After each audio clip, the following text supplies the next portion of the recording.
श्री राम द्वारा दूषण सहित 14 सहस्त्र राक्षसों का वध। महाबाहु दूषण ने जब देखा कि मेरी सेना बुरी तरह से मारी जा रही है, तब उसने युद्ध से पीछे पैर न हटाने वाले भयंकर वेगशाली 5000 राक्षसों को, जिन्हें जीतना बड़ा ही कठिन था, आगे बढ़ने की आज्ञा दी। वे श्री राम पर चारों ओर से शूल, पट्टिश, तलवार, पत्थर, वृक्ष और बाणों की लगातार वर्षा करने लगे। ये देख धर्मात्मा श्री रघुनाथ जी ने वृक्षों और शिलाओं की उस प्राण हारिणी महावृष्टि को अपने तीखे सहायकों द्वारा रोका। उस सारी वर्षा को रोककर आंख मूंदे हुए सांड के भांति अविचल भाव से खड़े हुए श्री राम ने समस्त राक्षसों के वध के लिए महान क्रोध धारण किया। क्रोध से युक्त और तेज से उद्दीप्त हुए श्री राम ने दूषण सहित सारी राक्षस सेना पर चारों ओर से बाण की वर्षा आरंभ कर दी। इससे शत्रु दूषण सेनापति दूषण को बड़ा क्रोध हुआ और उसने वज्र के समान बाणों से श्री रामचंद्र जी को रोका। तब अत्यंत कुपित हुए वीर श्री राम ने सम्रांगण में क्षुर नामक बाण से दूषण के विशाल धनुष को काट डाला और 4 तीखे सहायकों से उसके चारों घोड़ों को मौत के घाट उतार कर एक अर्धचंद्राकार बाण से सारथी का भी सिर उड़ा दिया, तथा 3 बाणों से उस राक्षस की भी छाती में चोट पहुंचाई।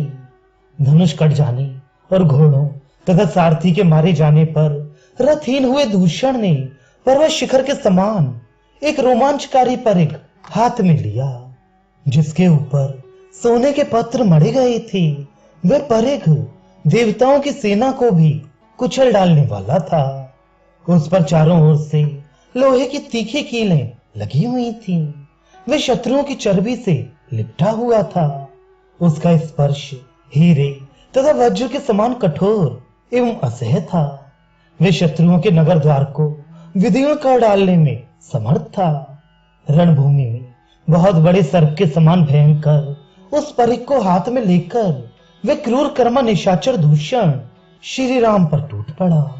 उसे अपने ऊपर आक्रमण करते देख श्री रामचंद्र जी ने 2 बाणों से आभूषणों सहित उसकी दोनों भुजाएं काट डाली।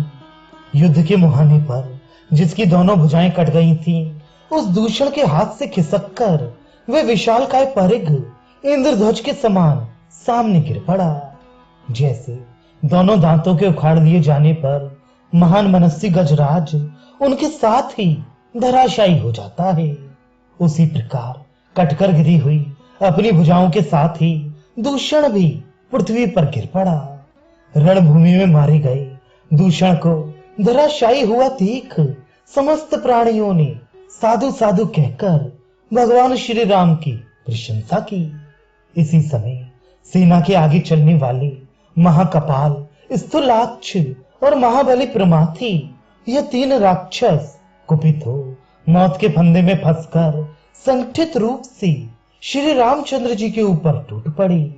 राक्षस महाकपाल ने एक विशाल शूल उठाया, स्थूलाक्ष ने पट्टे हाथ में लिया और प्रमाथी ने फरसा संभाल कर आक्रमण किया। उन तीनों को अपनी ओर आते देख भगवान श्री राम ने तीखे अग्रभाग वाले पहने सहायकों द्वारा द्वार पर आए हुए अतिथियों के समान उनका स्वागत किया। श्री रघुनंदन ने महाकपाल का सिर एवं कपाल उड़ा दिया, प्रमाथी को असंख्य बाण समूहों से मत डाला और स्थूलाक्ष की स्थूल आंखों को सहायकों से भर दिया। तीनों अग्रगामी सैनिकों का वह समूह अनेक शाखा वाले विशाल वृक्ष की भांति पृथ्वी पर गिर पड़ा। तदनंतर श्री रामचंद्र जी ने कुपित हो दूषण के अनुयायी 5000 राक्षसों को उतने ही बाणों का निशाना बनाकर क्षण भर में यमलोक पहुंचा दिया। दूषण और उसके अनुयायी मारे गए, यह सुनकर खर को बड़ा क्रोध हुआ। उसने अपने महाबली सेनापतियों को आज्ञा दी, वीरों, यह दूषण अपने सेवकों सहित युद्ध में मार डाला गया, अतः अब तुम सभी राक्षस बहुत बड़ी सेना के साथ धावा करके इस दुष्ट मनुष्य राम के साथ युद्ध करो और नाना प्रकार के शस्त्रों द्वारा इसका वध कर डालो। ऐसा कहकर कुपित हुए खर ने श्री राम पर ही धावा किया। साथ ही शेनगामी, पृथुग्रीव, यज्ञ शत्रु, महामाली, सर्पास्य तथा रुधिराशन ये 12 महापराक्रमी सेनापति भी उत्तम बाणों की वर्षा करते हुए अपने सैनिकों के साथ श्री राम पर ही टूट पड़े। तब तेजस्वी श्री रामचंद्र जी ने सोने और हीरों से विभूषित अग्नितुल्य तेजस्वी सहायकों द्वारा उस सेना के बचे खुचे सिपाहियों का भी संहार कर डाला, जैसे वज्र बड़े बड़े वृक्षों को नष्ट कर डालते हैं। उसी प्रकार धूम युक्त अग्नि के समान प्रतीत होने वाले उन सोने की पाख वाले बाणों ने उन समस्त राक्षसों का विनाश कर डाला। उस युद्ध के मुहाने पर श्री राम ने कर्णी नामक 100 बाणों से 100 राक्षसों का और सहस्त्र बाणों से सहस्त्र निशाचरों का एक साथ ही संहार कर डाला। उन बाणों से निशाचरों के कवच, आभूषण और धनुष छिन्न भिन्न हो गए तथा वे खून से लथपथ हो पृथ्वी पर गिर पड़े। कुशों से ढकी हुई विशाल वेदी के समान युद्ध में लुहुलुहान होकर गिरे हुए खुले केश वाले राक्षसों से सारी रणभूमि पट गई। राक्षसों के मारे जाने से उस समय वहां रक्त और मांस की कीचड़ जम गई। अतः वह महाभयंकर वन नरक के समान प्रतीत होने लगा। मानव रूपधारी श्री राम अकेले और पैदल थे, तो भी उन्होंने भयानक कर्म करने वाले 14,000 राक्षसों को तत्काल मौत के घाट उतार दिया। उस समूची सेना में केवल महारथी खर और त्रिशरा ये 2 ही राक्षस बच रहे। उधर शत्रु संहारक भगवान श्री राम ज्यों के त्यों युद्ध के लिए डटे रहे।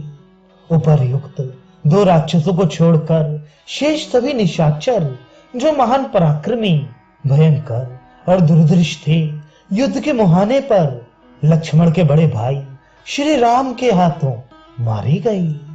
तदनंतर महासमर में महाबली श्री राम के द्वारा अपनी भयंकर सेना को मारी गई देख खर एक विशाल रथ के द्वारा श्री राम का सामना करने के लिए आया, मानो वज्रधारी इंद्र ने किसी शत्रु पर आक्रमण किया हो।